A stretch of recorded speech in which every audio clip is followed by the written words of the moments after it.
Shalom sobat, jumpa kembali pada renungan hari ini.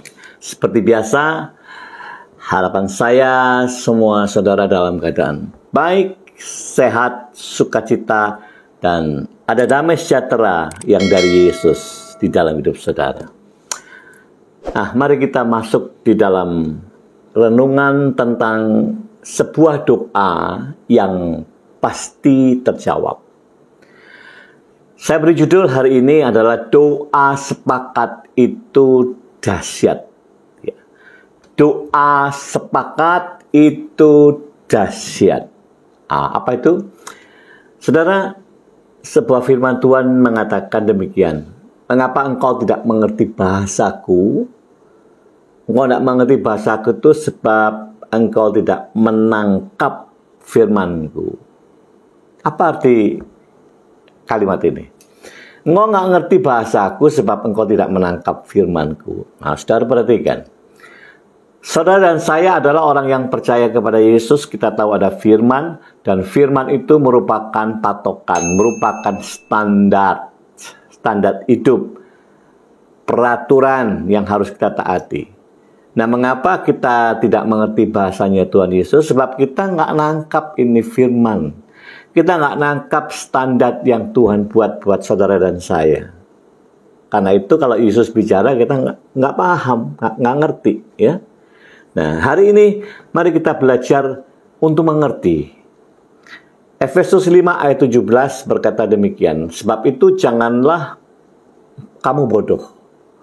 Janganlah saudara dan saya ini menjadi bodoh, tetapi usahakanlah supaya kamu mengerti kehendak Tuhan. Jadi saya ulang saudara, janganlah saudara dan saya ini menjadi bodoh, tetapi usahakanlah supaya kamu mengerti kehendak Tuhan. Jadi ada kata pentingnya itu usaha, ya. Orang Kristen tidak pasif, tapi kita aktif. Berusaha mengenal Kristus, berusaha mencari tahu kehendak Tuhan. Nah, itulah hal yang penting supaya kita ini mengerti kalau Tuhan ngomong, ya, mengerti bahasa Tuhan.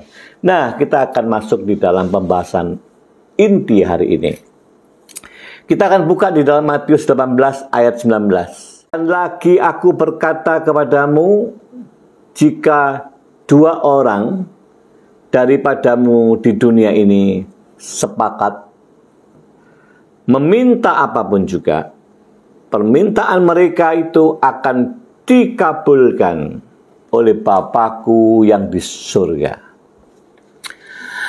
Saudara perhatikan kata ini, kita menangkap memang nampak dahsyat sekali. Bila dua orang di dunia ini bersepakat minta apa saja, Bapakku yang di surga pasti mengabulkan. Ayat ini ayat yang dahsyat. Jadi doa sepakat, cukup dua orang saja, maka segala permintaan kita akan digenapi. Luar biasa. Ayat yang lain mengatakan, doa orang benar, bila dengan yakin didoakan, maka besar kuasanya. Nah, mari kita pahami, ya, pengertian ini, saudara. Beberapa rekan itu memberikan contoh demikian. Maksudnya kira-kira demikian, Pak Yusman. Kalau seorang istri berdoa dengan suaminya, seorang istri minta kepada Tuhan sebuah rumah, satu lantai, nggak usah besar-besar, ukuran 70 meter. Tetapi suami dalam benaknya dia rindu minta kepada Tuhan sebuah rumah tingkat, ya. Nah, sehingga mereka ini beri contoh bahwa ini namanya doanya tidak sepakat, pasti Tuhan tidak kabulkan. Contoh lagi, yang satu rindu berdoa kepada Tuhan minta sebuah mobil Innova, sedangkan pasangannya berdoa kepada Tuhan ingin sebuah mobil CR-V. Maka ini gambaran tidak sepakat. Jadi Tuhan tidak akan mengabulkan. Saudara, benarkah demikian pengertian firman ini?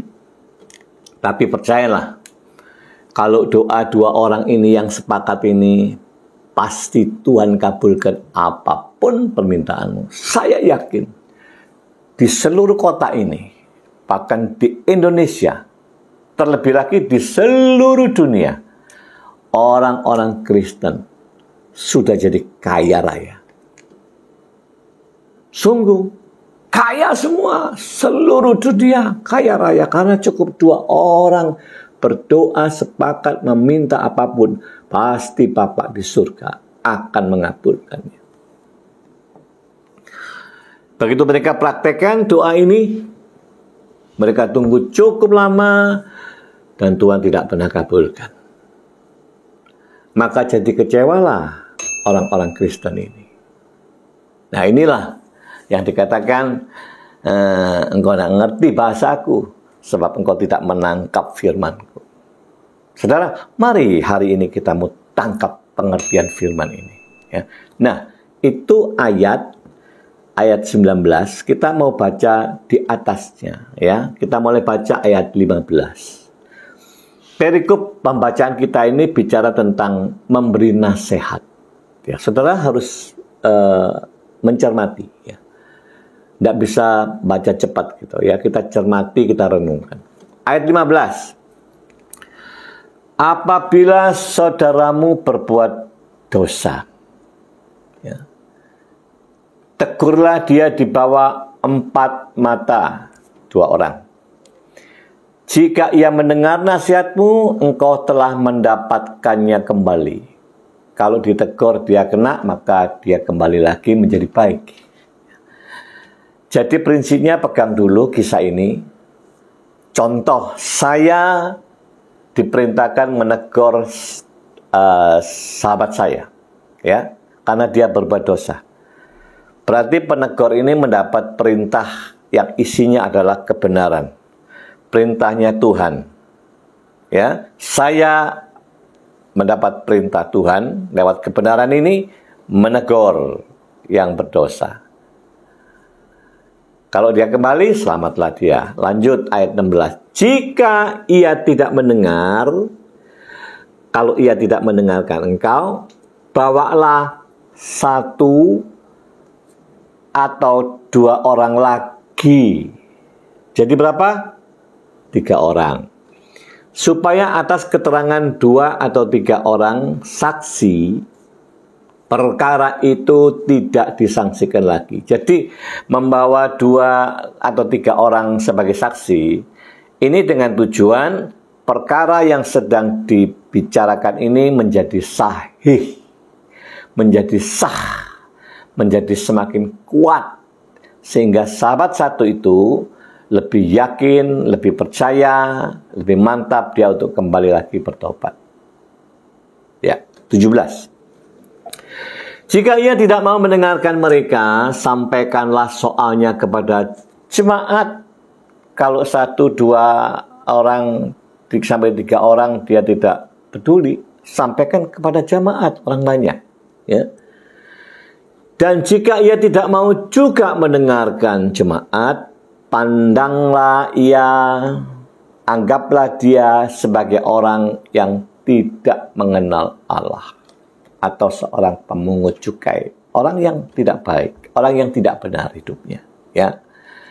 Lalu kita masuk ayat 17. Ayat 18. Nah, seolah-olah kadang-kadang kita baca firman ini, setelah cerita tentang ini, kok tiba-tiba beralih gitu ya.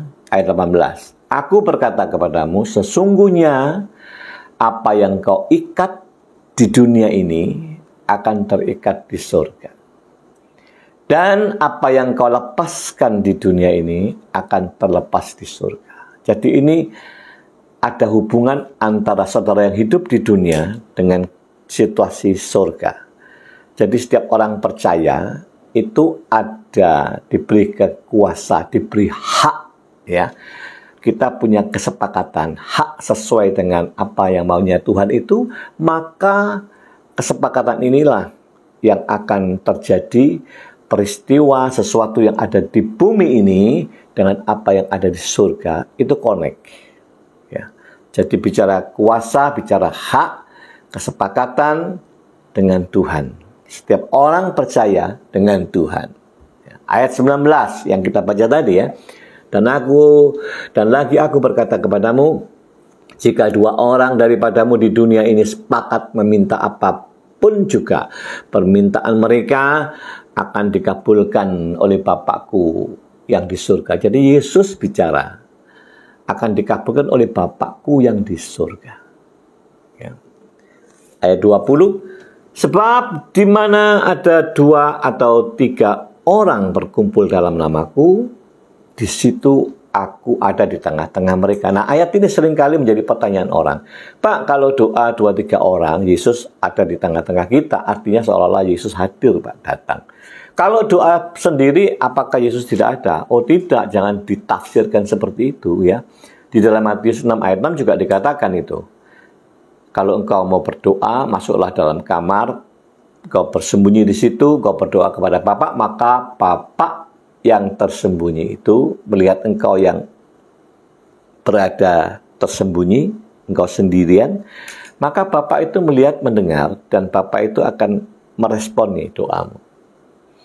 Sama saja, ya. Bukan berarti kalau doa satu orang Tuhan tidak peduli. Ya. Nah ini saudara, kalau kita melihat runtunan ayat ini, maka ayat 15, 16, 17 itu menggambarkan saksi.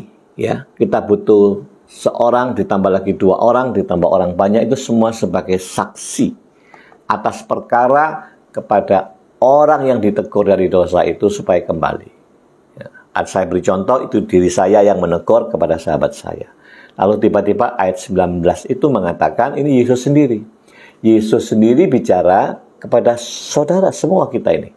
Kalau engkau 2 orang berdoa sepakat, pasti doamu itu dikabulkan. Nah, pengertian ini yang agak berbahaya kalau kita tidak memahami secara konteks semuanya ini.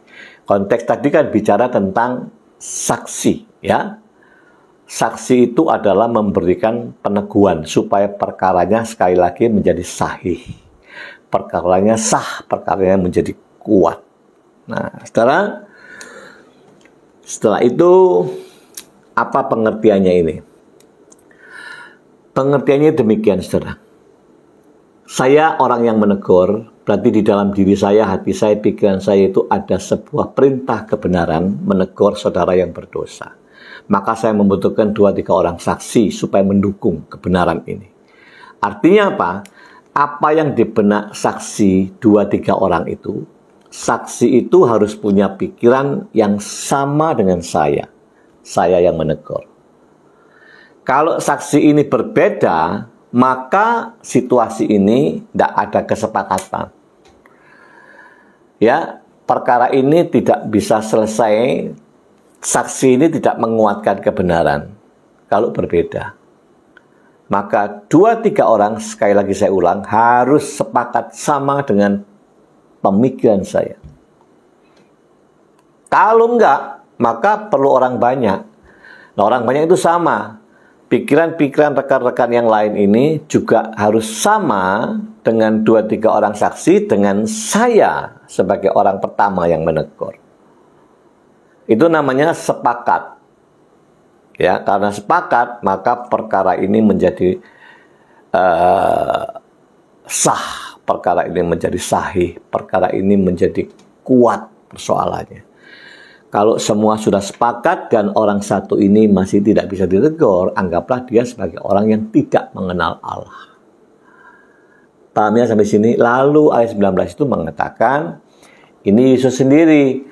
Orang pertamanya bukan saya yang menegur, tapi pihak pertamanya Yesus. Yesus berkata, kalau engkau dua orang sepakat, minta apa saja, pasti doamu dikabulkan Tuhan. Nah ini tidak lepas dari kisah ayat 15, 16, 17. Tidak lepas dari kisah hubungan dengan saksi tadi, ya.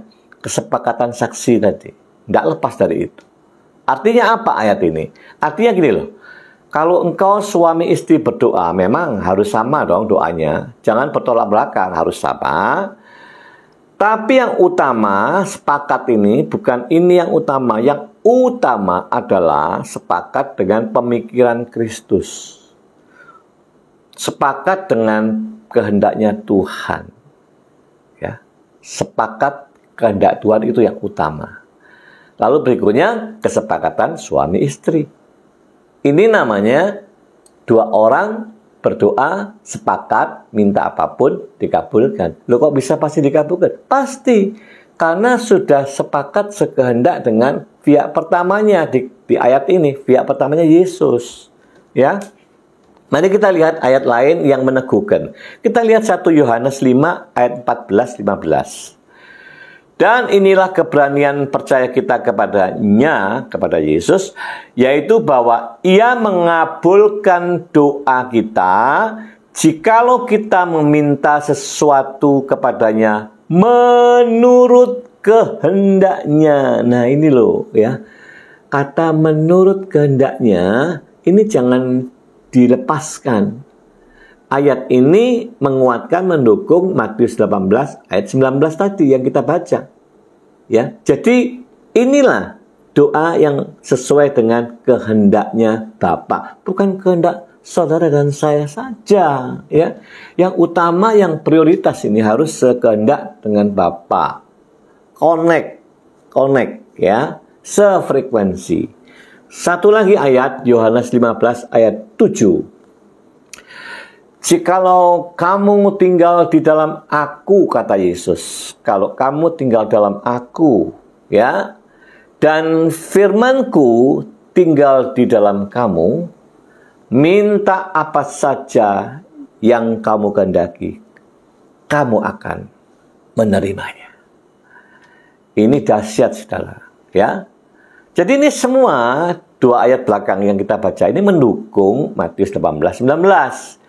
Arti kata sepakat itu, kalau kamu tinggal di dalam Yesus, di dalam firman, dan firman itu tinggal di dalam kamu, apa saja yang kau minta, pasti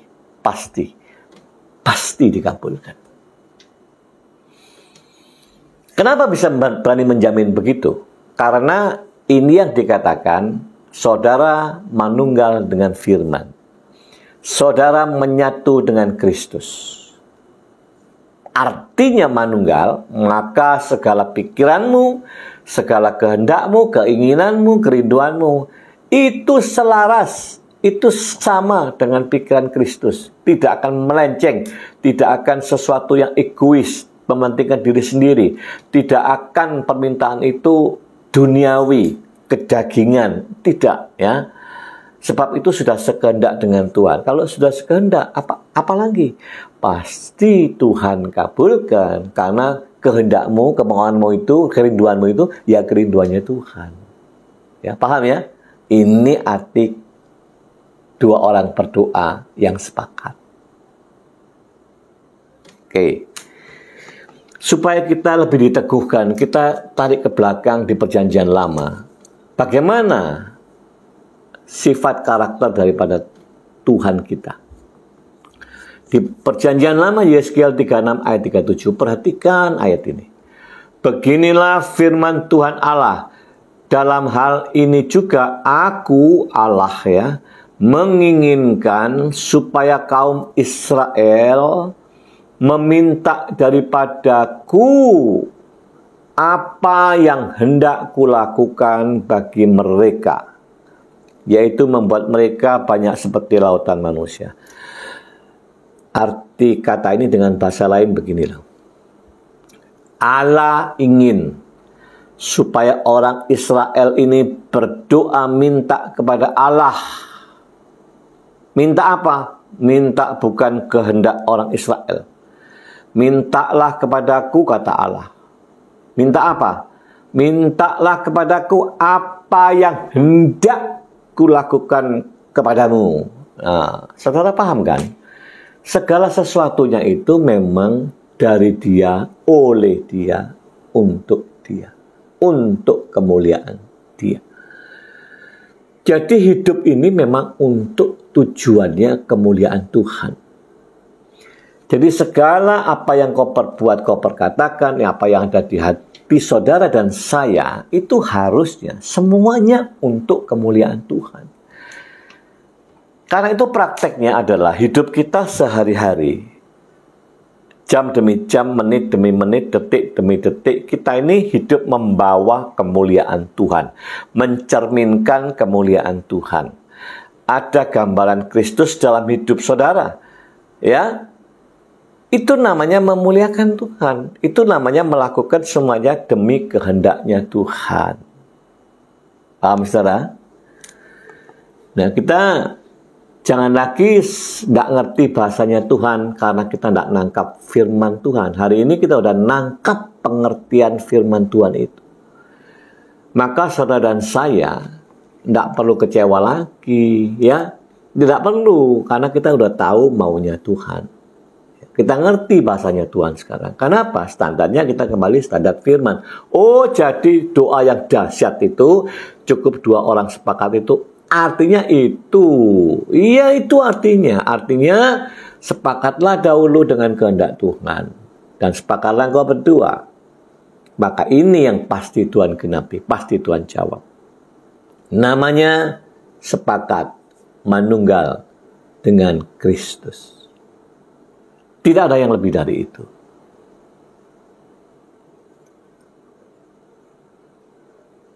Amin. Kita bersyukur, saudara. Ya. Nah, kita akan bertemu kembali. Sebelumnya jangan lupa, saudara share ini untuk menjadi berkat kepada orang lain, kepada orang-orang yang kau kasihi, saudara-saudaramu, sahabatmu, siapapun. Ya. Jadikan ini berkat buat orang lain. Karena di luar sana banyak orang-orang Kristen, anak-anak Tuhan yang nggak ngerti bahasanya Tuhan sebab dia nggak nangkap firman-Nya, nggak nangkap standar itu, nggak nangkap aturan itu secara benar. Kita akan berjumpa lagi minggu depan dalam tema yang berbeda. Tuhan Yesus memberkati semua.